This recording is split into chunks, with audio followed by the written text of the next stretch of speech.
चल तुला सायकल शिकवतो असं म्हणत जुन्नरमधील चिमुरडीवर अत्याचाराची घटना समोर आली आहे। पण पुण्यात ही काही पहिली घटना नाहीये। नसरापूरचं प्रकरण तुम्हाला आठवतच असेल आणि गेल्या 3 महिन्यात ही तिसरी घटना आहे।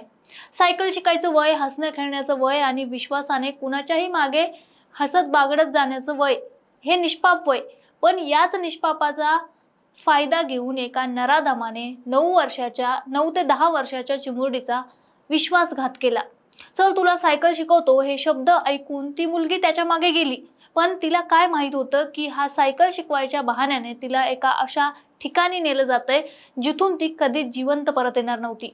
अशाच एका विकृत आणि क्रूर घटनेची आठवण संपूर्ण महाराष्ट्राला ताजी झाली आहे।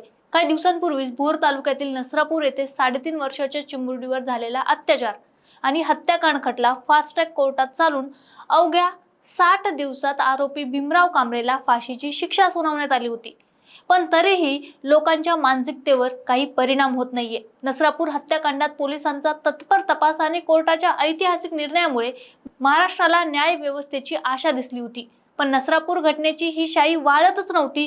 तोच आता पुण्याच्या जुन्नर तालुक्यातील पिंपळवंडी पुन्हा एकदा तशीच काळजाचा ठोका उठवणारी घटना घडली आहे।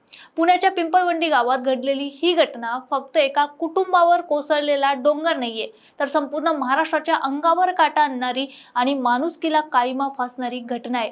घटनास्थळाचा समोर आलेला व्हिडिओ आणि तिथली परिस्थिती पाहिल्यानंतर कुणाच्याही डोळ्यात पाणी आणि मनात संताप निर्माण झाल्याशिवाय राहणार नाही। पिंपळवंडीत नेमकं काय घडलं, आरोपीने ही सगळी क्रूर योजना कशी आखली होती, घटनास्थळाची भीषणता काय आहे आणि या घटनेनंतर उमटलेले राजकीय पडसाद काय आहेत, तेच सगळं काही जाणून घेणार आहोत व्हिडिओमध्ये। त्यामुळे शेवटपर्यंत नक्की बघा। नमस्कार, मी पूजा आणि तुम्ही बघताय सत्य पे सत्ता, प्रश्न तुमचे आवाज आमचा।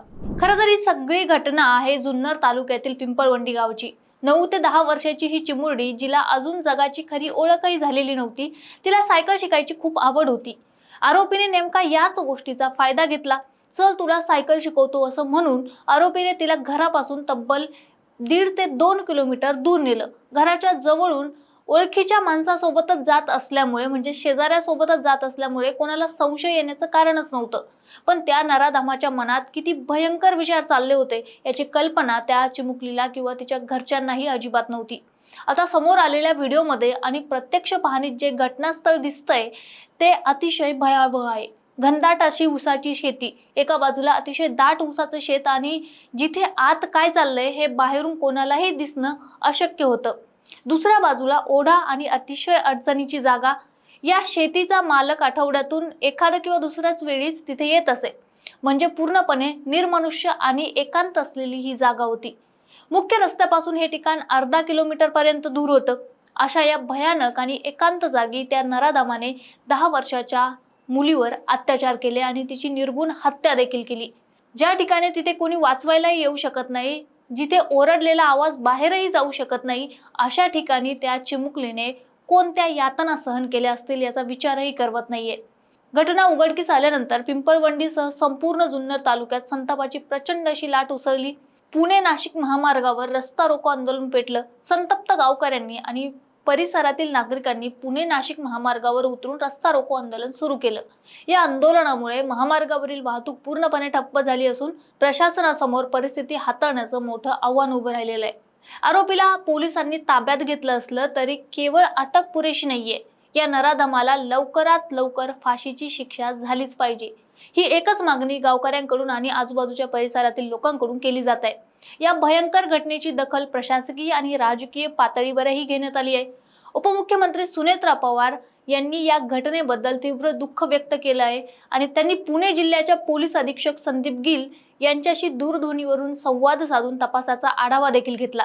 या संपूर्ण प्रकरणाचा तपास अत्यंत वेगाने आणि पारदर्शक पद्धतीने करण्याचे निर्देश पोलिसांना देण्यात आले आहेत।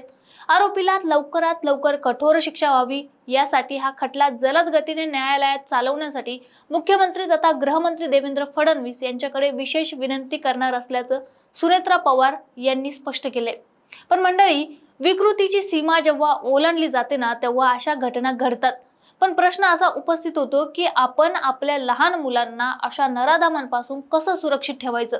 पहिले नसरापूर आणि अनेक ठिकाणी अशा घटना घडल्या आणि आज पिंपळवंडीतील ती चिमुरडी आपल्यात नाहीये। पण तिचा कुटुंबाला न्याय मिळणं आणि आरोपीला लवकरात लवकर फाशीची शिक्षा होणं हेच आता प्रशासनासमोरील सगळ्यात मोठं आणि मुख्य कर्तव्य आहे. या सगळ्या प्रकरणावर तुमचं मत काय आहे? अशा नराधमांना धडा शिकवण्यासाठी, या मानसिकतेच्या लोकांना, समाजकंटकांना धडा शिकवण्यासाठी न्याय व्यवस्थेने काय पावले उचलली पाहिजेत? कमेंट करून नक्की सांगा आणि अशाच विश्लेषणासाठी बघत राहा सत्य पे सत्ता. प्रश्न तुमचे, आवाज आमचा. लग्न ठरलंय ना तुझं? आणि हे काय? अगं मला पीसीओडीचा त्रास आहे. कधीतरी हे सासरी कळेलच ना. मग त्याच्यामुळे मुलं होण्यात अडचण येते ना. हे एकतर पीसीओडी इतका गंभीर आजार नाहीच आहे आणि त्यावर सोपा उपाय आहे. आपल्या ईशाला लग्नाआधी असाच त्रास होता. तिने डॉक्टर चाटेज होमिओपॅथी क्लिनिक मध्ये उपचार घेतले आणि तिला आता 2 मुलं आहेत. डॉक्टर चाटेज होमिओपॅथी क्लिनिक, साइड इफेक्ट नसलेला होमिओपॅथीचा नैसर्गिक उपचार. 9545727107.